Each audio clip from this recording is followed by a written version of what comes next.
Hello दोस्तों, आपका स्वागत है एंजल क्रिएटिव टीम में। आप हमारे सारे नोट्स को क्लासेस के देखते चले जाएंगे। लेकिन आज जैसे कि मैंने बताया था कि ऑर्थोग्राफी के बारे में, यानी कि वर्ण, इसमें हम लोग वर्ण विचार, वर्णमाला सभी के बारे में पढ़ेंगे। लेकिन सबसे पहले मैं बताती हूँ आपको वर्ण के बारे में।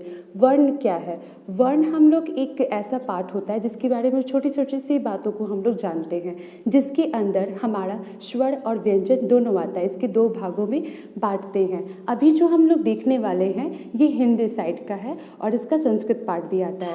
जहाँ तक हम जानते हैं स्वर को पूरे 11 भाग में बांटा जाता है हिंदी में, जिसको हम लोग बोलते हैं आ, ई, उ, रे, ए, ओ, औ। ये टोटल आपको 11 हो गए, जो कि आपका हिंदी का स्वर हो गया।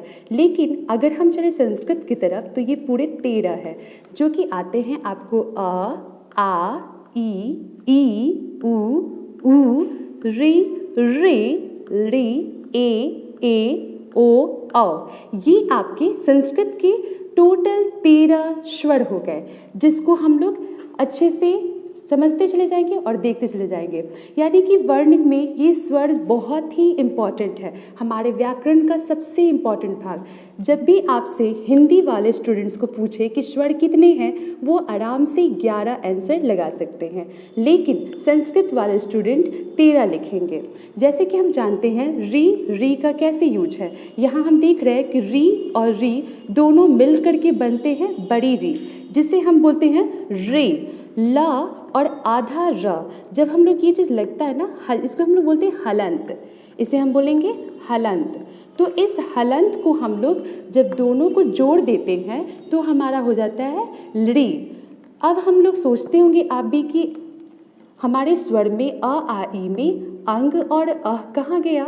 तो ये हमारा एक संयुक्त वर्ण माना जाता है, जो कि स्वर का 4 संयुक्त वर्ण होता है, जिसमें आपका होता है अ और ग मिलकर बनते हैं अंग, आ और ह मिलकर बनते हैं आह।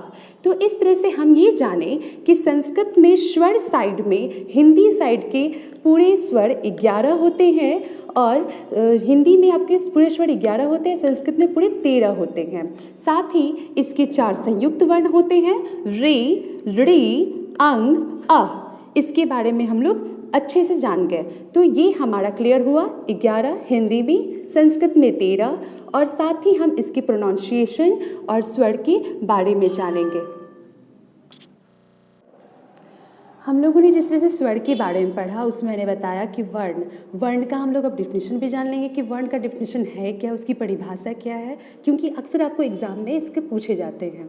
तो इसको हम लिखते हैं कि वर्ण जो है, वर्ण हम उस मूल ध्वनि को कहते हैं जिसके खंड या टुकड़े नहीं किए जा सकते, जैसे क, ख आदि। इसमें हम लोग वर्ण के साथ साथ हम लोगों ने जाना था वर्णमाला के बारे में। वर्णमाला है क्या? तो वर्णमाला की परिभाषा कुछ इस प्रकार है कि किसी भी भाषा के वर्णों की व्यवस्थित समूह, व्यवस्थित मतलब एक साथ जो हम लोग लाते हैं, उसका एक जो समूह होता है, समूह की माला को हम वर्णमाला कहते हैं। इसमें हम लोगों ने देखा था स्वर में हमारे थे 11 थे, इसके अंदर आ, इस तरह से बहुत सारे आते हैं। वैसे ही हमारा व्यंजन भी इसमें आता है, क, ख, ये सब क्या है? एक वर्णमाला है, जिसके अकॉर्डिंग हम लोग एक उसका समूह बनाता है, एक ग्रुप बनाता है, उसे हम लोग वर्णमाला कहते हैं। अगर हम जानते हैं, जैसे मैंने बताया था, वर्ण को हम लोग 2 भागों में बांटते हैं। पहला हमारा स्वर है, दूसरा व्यंजन है। लेकिन अभी हम लोग पढ़ रहे हैं स्वर के बारे में। तो स्वर हम किसे कहते हैं? जिसमें दूसरों वर्णों की सहायता नहीं ली जाए, इसमें किसी की सहायता लिए बिना ये खुद अपना वर्ण खुद बनाता है। तो इसके अंदर आते हैं हमारे अ, ई, उ आदि। अब स्वर के अंदर भी इसके 3 भाग होते हैं। वो 3 भाग कौन होते हैं, इसको हम लोग जान लेते हैं। ह्रस्व, दीर्घ और प्लुप्त। ह्रस्व क्या है ये देखते हैं। जिन स्वरों के उच्चारण में बहुत कम समय लगता है, जैसे अ, ई, उ, ये हमारा स्वर हो गया। दूसरा हमारा है दीर्घ, जिसमें हम लोग देखते हैं कि जिसमें स्वर के बारे में, जिसमें ह्रस्व स्वर से दुगना समय लगे। दुगना समय जैसे कि अ है, तो अ के पास में अ और अ दोनों जब मिलते हैं तो हमारे हो जाते हैं आ। इसमें हमारा समय लग रहा है आ का। ई और ई दोनों मिलकर बनाते हैं बड़ी ई। ये हमारा छोटा ई है, ई और ई।